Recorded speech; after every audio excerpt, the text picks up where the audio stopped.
If you would recall, we've been trying to find the interval of convergence for a power series. We know that we can run a ratio test and check the endpoints. We want to run the ratio test and check the endpoints without having to write down the ratio test and checking the endpoints. We just want to look at the general term of the power series and decide what's going on.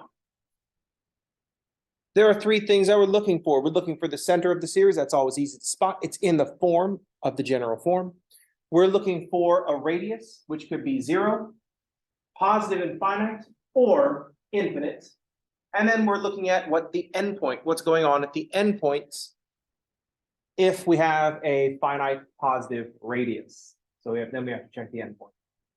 We know that endpoints could be either included or not included, giving us an open interval, a closed interval, or an open interval that does not include the endpoints, a closed interval that does include the endpoints, or a half open, half closed interval would include one endpoint, either the lower end or the lower bound or the upper bound.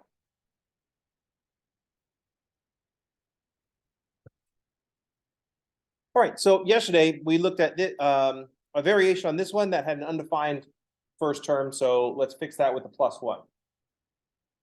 There are no we also want to think about the hierarchy of dominance in an infinite series, in a power series. The factorial factors are more important than the exponential factors, which are more important than the rational or radical factors. Rational or radical factors have increasing base, but a fixed power. Exponential factors have a fixed base, but an increasing power, and factorial factors kind of have both. There's an increasing number of factors, and the factors themselves are increasing. So we think of the rational or radical as being say, 2 copies of a billion.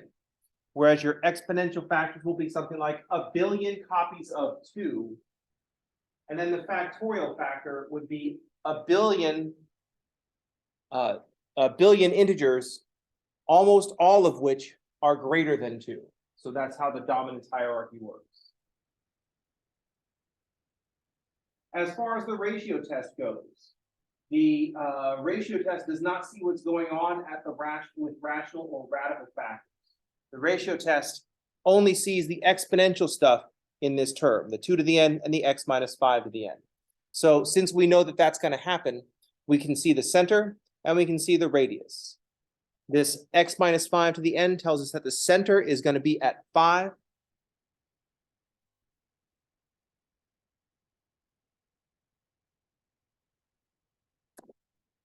So when we go to draw our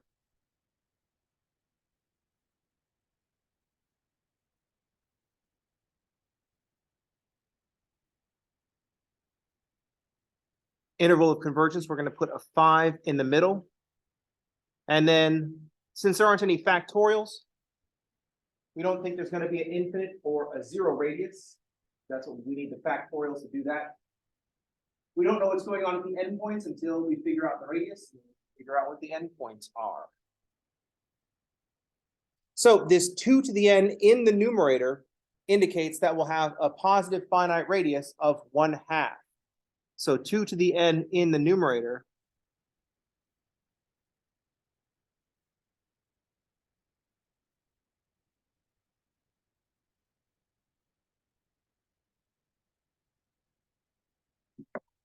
there's nothing to convince us that it's going to be that there's anything else. There's nothing else that's going to change our radius of 1/2. That 2 to the n, when we run it through the ratio test, is going to leave a factor of 2. When we solve for the absolute value of x minus 5, we'll have the absolute value of x minus 5 is less than 1/2. That's going to be the result of the ratio test.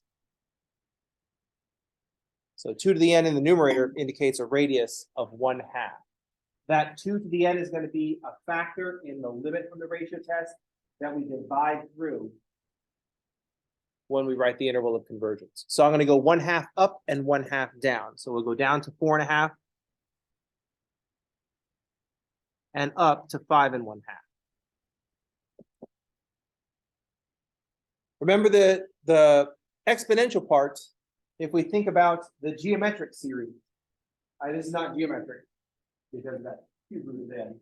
But if we think about the geometric part of it, where we're getting the radius, the 2 to the n and the x minus 5 to the n, all that has to be less than 1 to get convergence in a geometric series.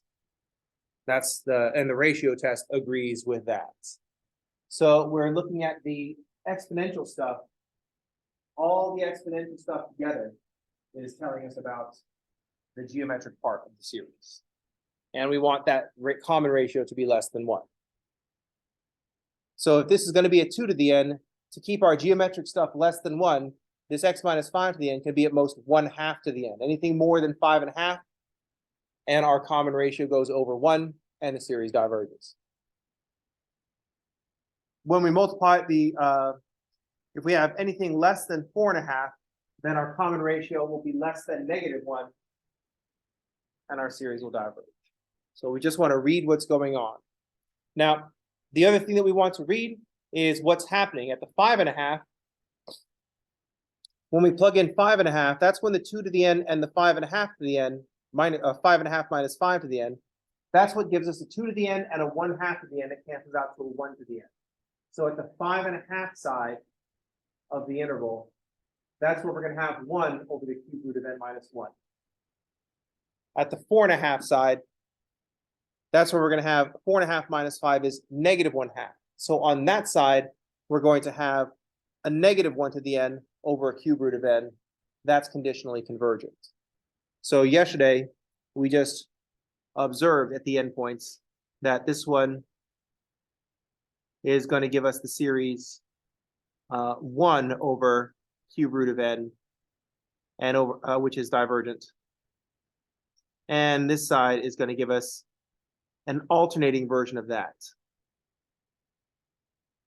which is conditionally convergent. So that's why yesterday we included 4.5, but excluded 5.5. And then we took everything in between, including, of course, the center. So we could have it in glorious Technicolor.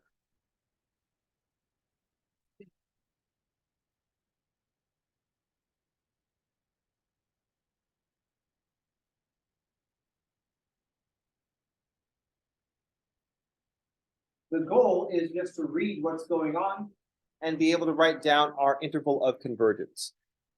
It's going to be in the 5 in the middle with a 1/2 radius. I'm going to include the 4.5 because that's going to give us an alternating 1 over cube root of n, and the 5.5 is going to give us the plain old 1 over cube root of n. So we can see right away that we're going to include 4.5, but exclude 5.5.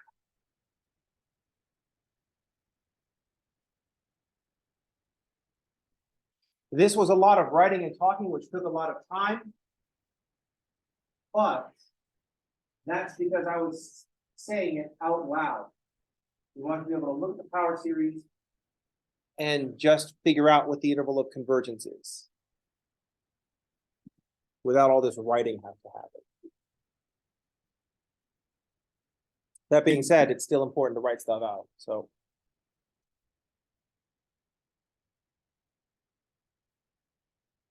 let's see this go through a ratio test.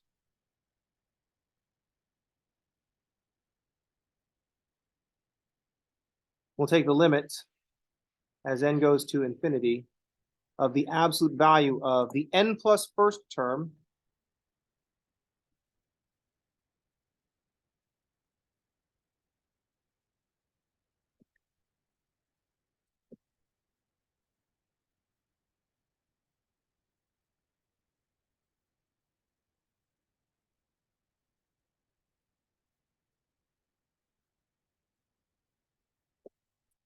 times the nth term.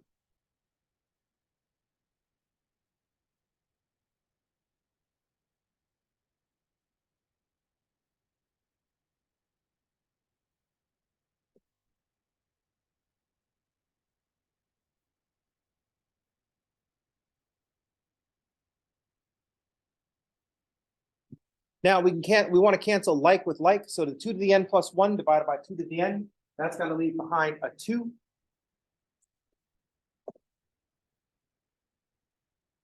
x minus 5 to the n plus 1 divided by an x minus 5 to the n will leave behind an absolute value of x minus 5. And the cube root of n plus 1 over a cube root of n plus 2, that doesn't cancel out.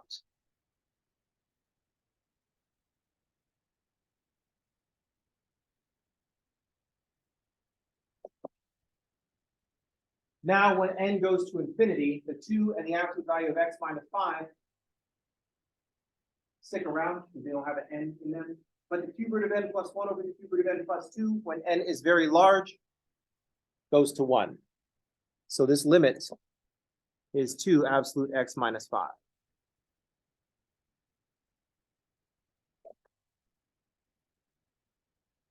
That gave us the main parts of the interval of convergence, the center and the radius. There's your center, there's your radius, there's the reciprocal of your radius. The ratio test says convergence. The ratio test says absolute convergence when the limit from the ratio test is less than 1. And we write that as absolute value of x minus 5 has to be less than 1/2. Everything within 1/2 of a unit of x minus 5. As we solve for the absolute value factor.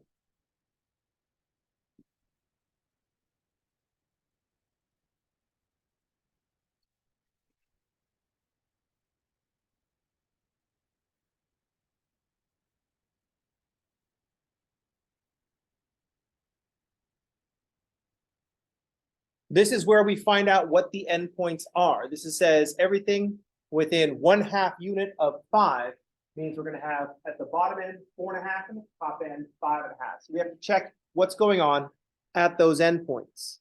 Because at 4.5 and 5.5, the limit from the ratio test is going to give us a 1.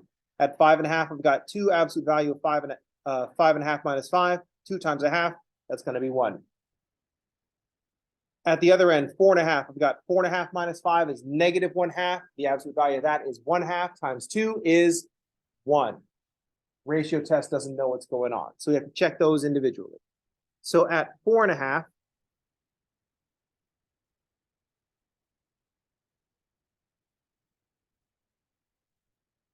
our series goes from 0 to infinity of 2 to the n times 4.5 minus 5 to the n.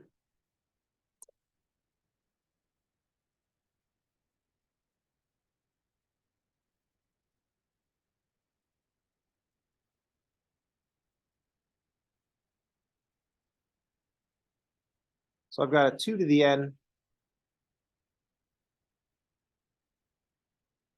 times a negative 1/2 to the n.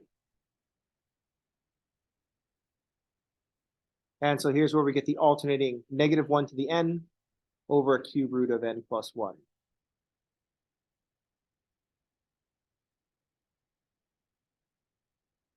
So we get conditional convergence at 4.5.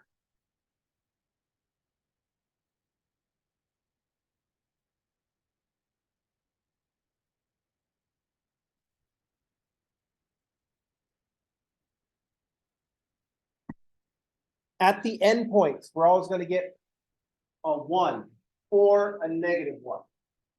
The exponential part is always going to come down to a 1 to the n or a negative 1 to the n. They might both be 1 to the n's, depending on the structure of the rest of the general term. So don't just assume that one side is going to be alternating.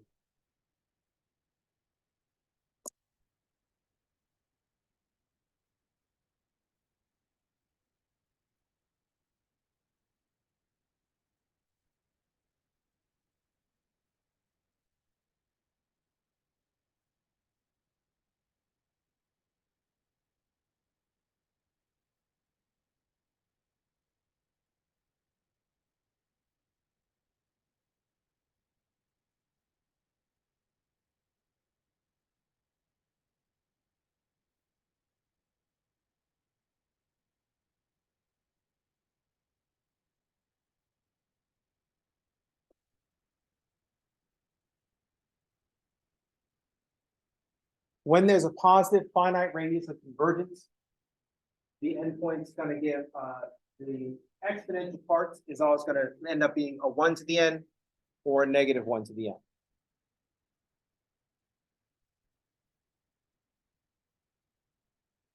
That's why it's the rational and the radical stuff that determines what's going on at the endpoints.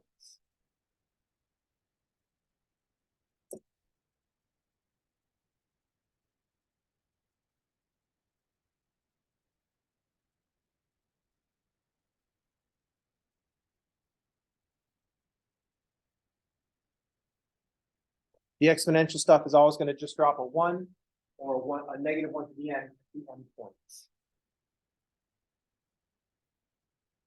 That's why we say the rational and radical stuff determines what's going on at the endpoints of our interval of convergence.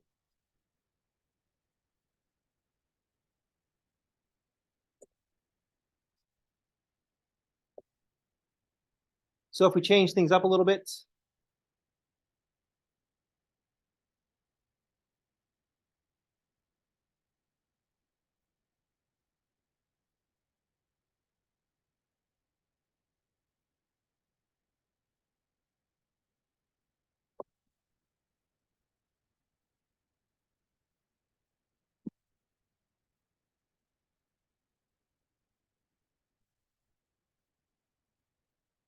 once again, we want to read for the 3 elements. Notice that there are no factorials running around, so I don't have to worry about a 0 or an infinite radius of convergence. I've got a center at -3 because of the x plus 3 to the n. Remember, the center is always what will zero out all the terms. -3 zeroes out all the terms. We're not looking at the 3 and saying that's the center. We're looking at the x and saying that's where the center is. It's the x. And this x being -3 tells us that the center is going to be at -3.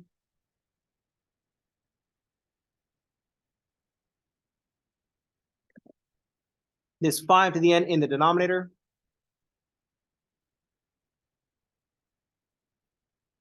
tells me that the radius is going to be 5. And since it's an n squared in the numerator, neither endpoint will be included. This tells me it's going to diverge at the endpoints.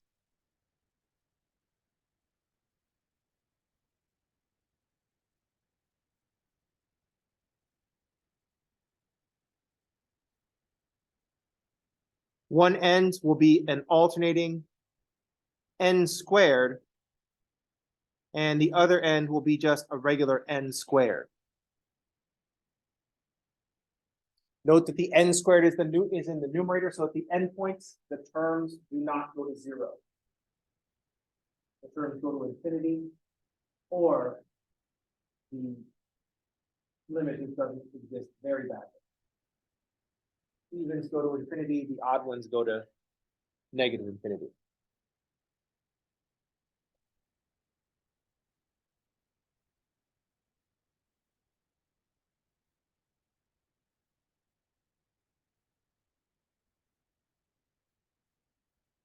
In the middle, we'll put our -3. Our radius is going to be 5.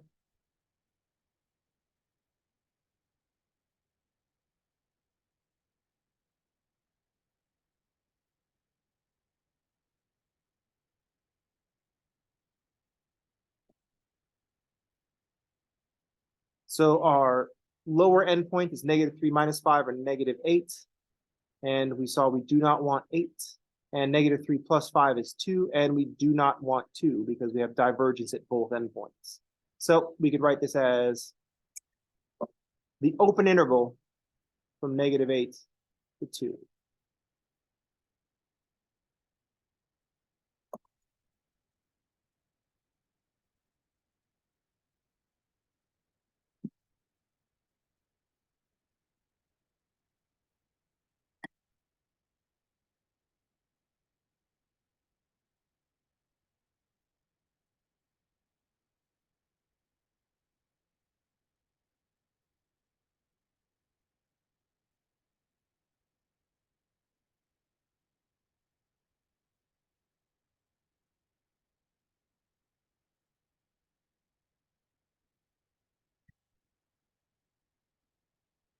Let's put in some exponentials and remind ourselves what exponentials do in the ratio test. Sorry, factorials. Let's put in some factorials and remind ourselves what factorials leave behind in the limit from the ratio test.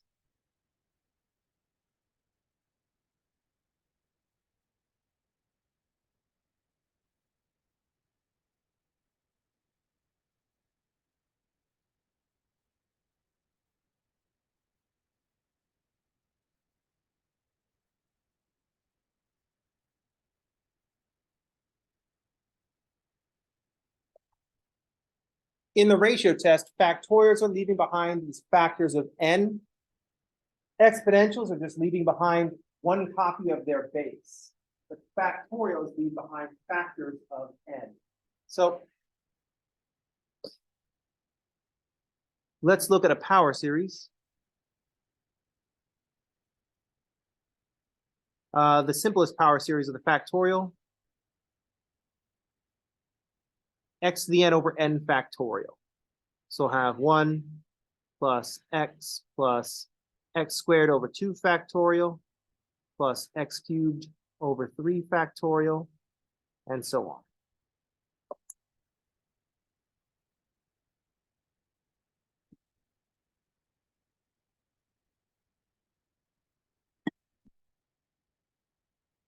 This is an important one. Just for a quick spoiler alert, I'll tell you what this series represents. So pause the video, fast forward if you don't want to know. I'm going to write it down so you don't have to stop watching the video entirely if you don't want the spoiler. But this is a math class, not an entertainment show. This is all spoilers. Math class is just all spoilers. Maybe it should be more entertaining. There should be spoilers. I should write some cliffhangers in here, but I generally just like tell you what the fuck is going on. So that's the way I view the job, I guess. So this is the power series representation for it. Look away if you don't want to know. Are y'all looking away? Okay, good. Don't tell anybody. And stop listening. Are you muted?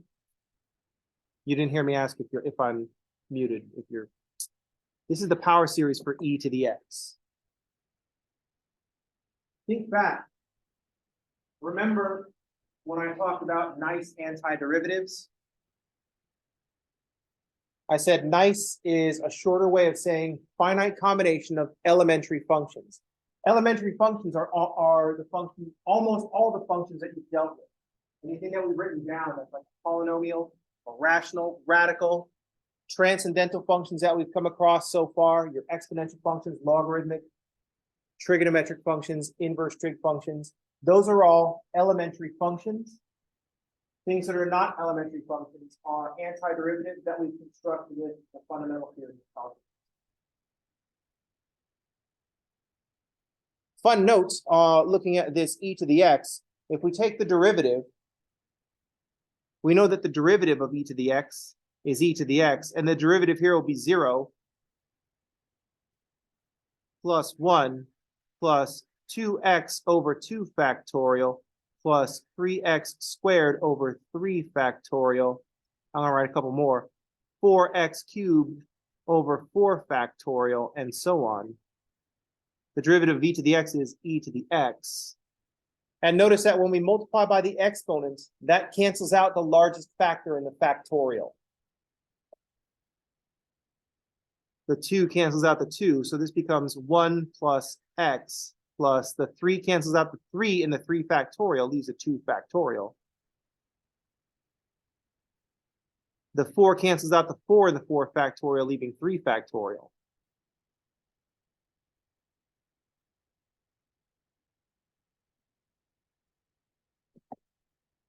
And you can see that this is infinitely repeatable.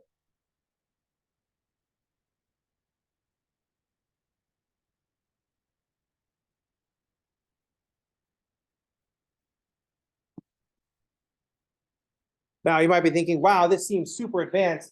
Spoiler alert number 2. We pretty much already knew this. We have already started learning this process. That we started learning this process. You weren't there in my Calc 1 class, but in your Calc 1 classes when you first started learning about this. because this power series representation is called the Taylor series for e to the x, centered at 0. This is just the tangent line at 0, but keep going. Don't stop at linear. Keep going. This would be the tangent quadratic. This would be the tangent quadratic. It's hard to, I don't know where my hand is just by looking at, I have to look at the screen. This is the tangent quadratic at 0. This is the tangent cubic at 0. We're just going to take that tangent line approximation and increase the degree.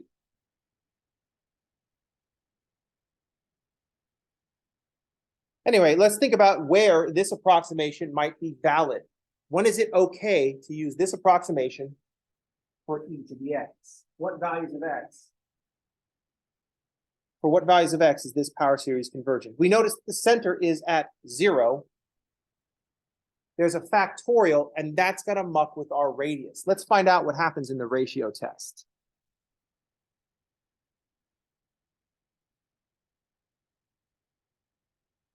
We'll do limit as n goes to infinity of the absolute value of n plus 1, so x to the n plus 1, over n plus 1 factorial, divided by a sub n. I'm just going to multiply by the reciprocal to save on vertical space.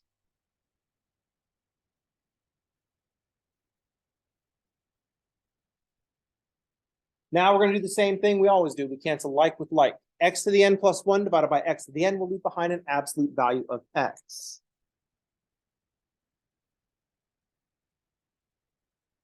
That's certainly suggesting a center of 0 and a radius of 1, so negative 1, 1, but n factorial divided by n plus 1 factorial.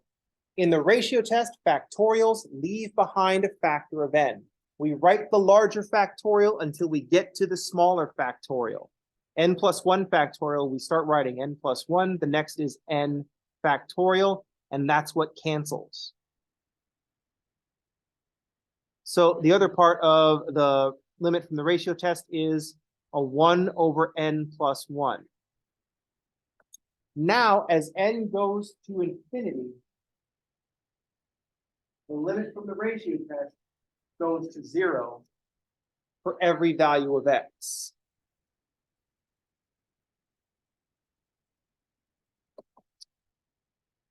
Whatever x we pick, we're dividing it by the infinity, and that goes to 0. Any finite value of x, you get finite divided by infinity, so it goes to 0.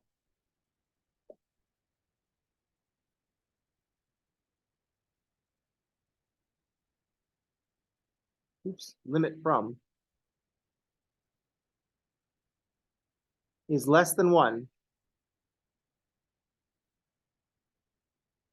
for all x.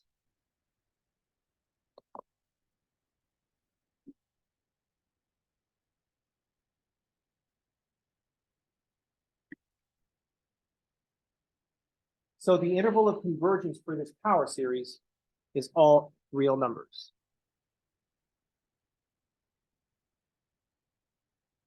The radius is infinite.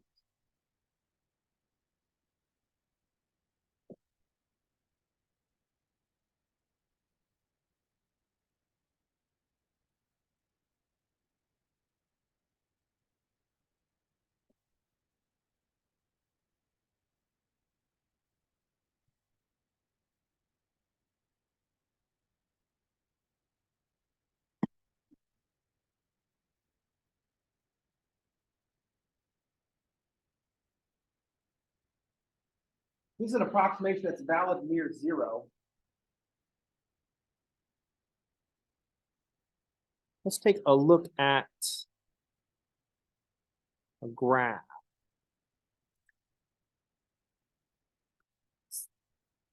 Oh, let's share screen so everybody can see.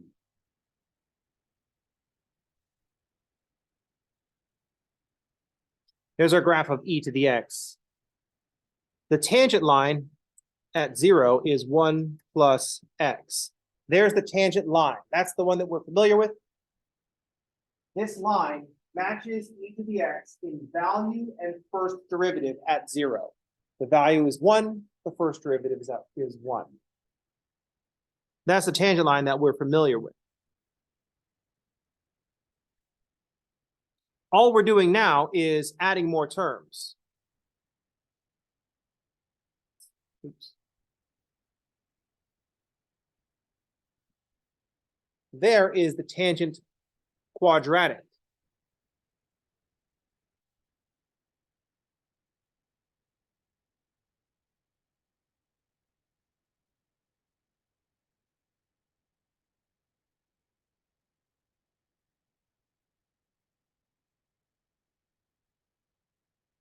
And what was going to happen is as we add more terms, this polynomial that we're writing is going to more closely match our exponential function. So our exponential function is the one in red. I'm actually going to use, let's turn this one off. And I'm actually going to change it to green. Yeah. So notice that even in this pretty narrow range from -5 to 5, we can't tell the difference between the two graphs. And they're just going to get closer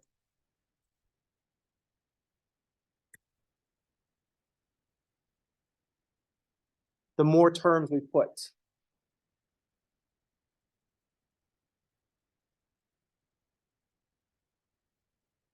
We can see that as we get further away from 0, the polynomial stops looking like the exponential because eventually polynomials got a polynomial. Polynomials can't go to 0 as x goes to -infinity. So eventually it's going to bend away. But the more terms we add, the wider range this works.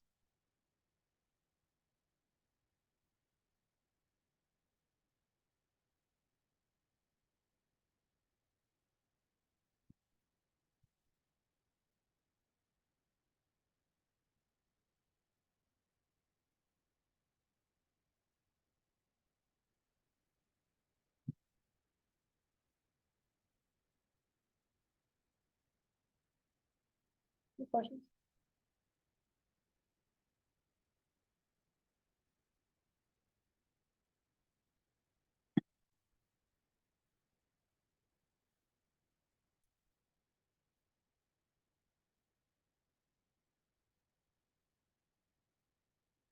Now, this is clearly way different. That's because the polynomial that we're looking at is the polynomial for e to the x, not the polynomial for cosine. Cosine is an even function. Let's get rid of all this odd stuff.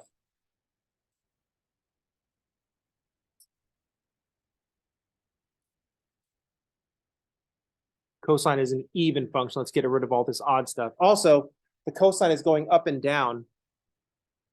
The way we do that in a polynomial is to alternate.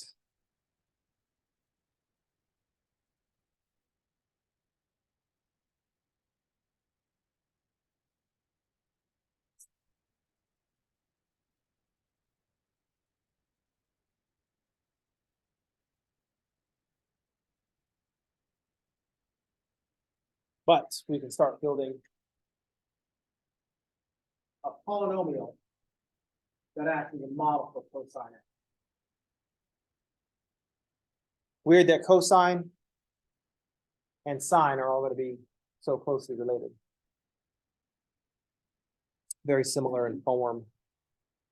Any questions?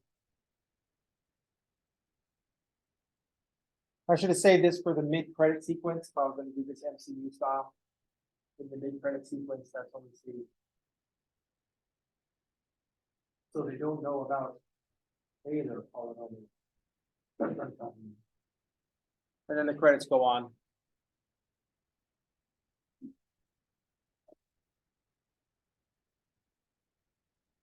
And then in the post credits, it's just a shot of me sitting in my off-season form.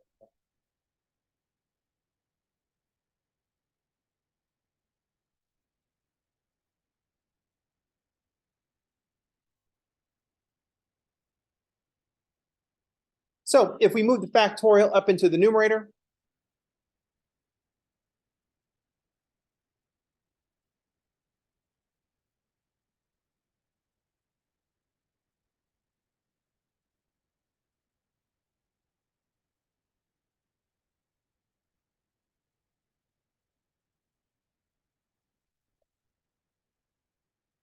the only way to get convergence now is to make all the terms equal to 0. The limit from the ratio test, this point in the limit from the ratio test, we'll be writing the limit as n goes to infinity of the absolute value of x.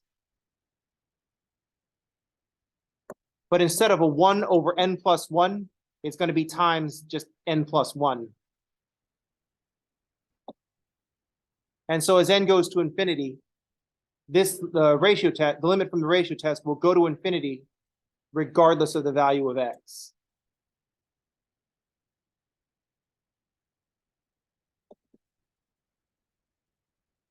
The limit from the ratio test goes to infinity for all values of x, no matter how small you make the value of x. You can't fight infinity with a finite amount.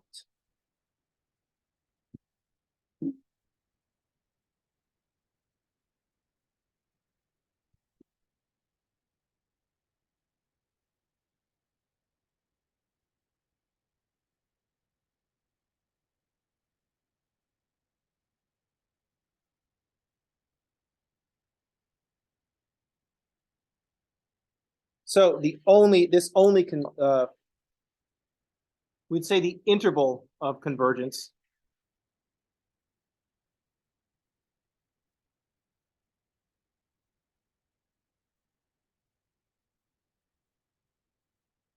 is just 0. The power series only converges when x equals 0.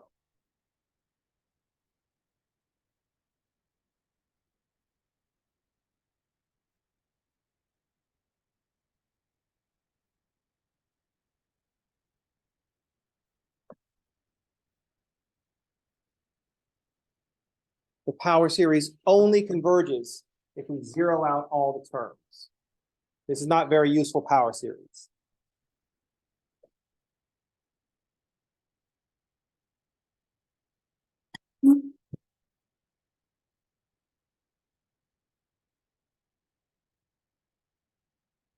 There are other divergent series that are super useful. This is not one of them.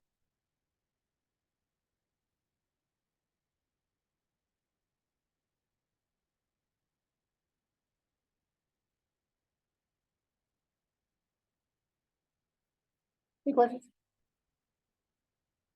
If you start, now one of the things you should know that mathematicians do is we say, yeah, but what if not? And then we explore that for a while to decide if definitely not or too weird if not. That happens with the first instance of this is when we get to complex numbers. When you first learn about square roots, your teacher's like, oh, the square root of a negative number is not real. And some students are like, well, why don't we just say that we can't do it instead of not real? And no, it's not real. That means there is something, but we ain't telling you what it is. It's kind of like we want to have this early looking ahead. I think that's where the MCU people got their ideas. Hey, remember complex numbers? They like imply that there was something by saying it wasn't real. We're the -4, it's not real. And then what is it? Because we've already had this term undefined. 1 divided by 0, that's undefined. But when I said the square root of -4 is undefined, it said I was wrong. That means there is something. They're just not telling us. And a conspiracy theorist is born. So similar weirdness happens. Like we know that the series, the alternating ones series, 1 minus 1 plus 1 minus 1 plus 1 minus 1 plus 1 minus 1 plus and so on. This series diverges. But if we don't understand how infinity works, because we haven't been through Calc 2, so we haven't studied infinity, but we walk around thinking that we know how infinity works. We're like, oh, nah, it's just a bunch of zeros, right? It's 1 minus 1 plus a 1 minus 1 plus a 1 minus 1 plus a 1 minus 1. That's just a bunch of zeros. The sum is 0. Now we can go with that. We can say, all right, but some weird shit is going to happen if we say that this sum is equal to 0. And some of the weird shit that happens when we do things like this is that the sum of all the natural numbers is equal to like negative 1/12 or something, like negative 1/2. I don't know. There's a whole video on it. They're like, okay, if this is equal to 0, if we're like, oh, nah, it's not that. If we make this equal to 0, then we get weird results.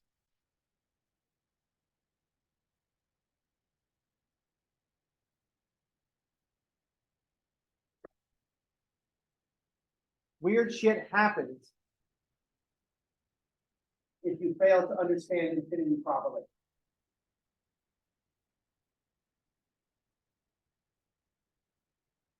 Any questions? Incidentally, if you read it this way, because it's like a bunch of zeros, just like rearrange it. You go 1 plus negative 1 plus 1 plus negative 1 plus 1. Just do the associative property, right? But now the sum is equal to 1. If we just do the associative property, we get 1. But if we just add it up with a bunch of zeros, we get 0. So does that mean 1 is equal to 0? No, clearly not. The problem is there's something that we can't do here. That something that we can't do is add up all these numbers. That is not approaching anything. And like I said, you let that happen, weird stuff. I don't know if there's a 1/2 or a 1/12.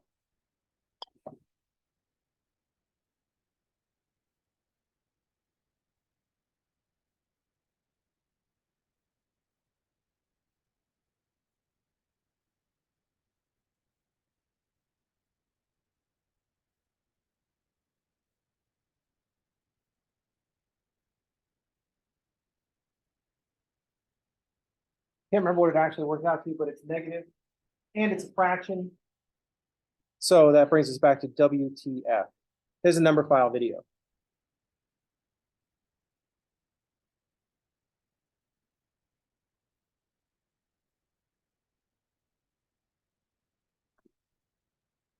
Check the channel number 5. All right, that's going to do it for today. I will see you all on tomorrow. Everybody have a good day, and thanks for playing.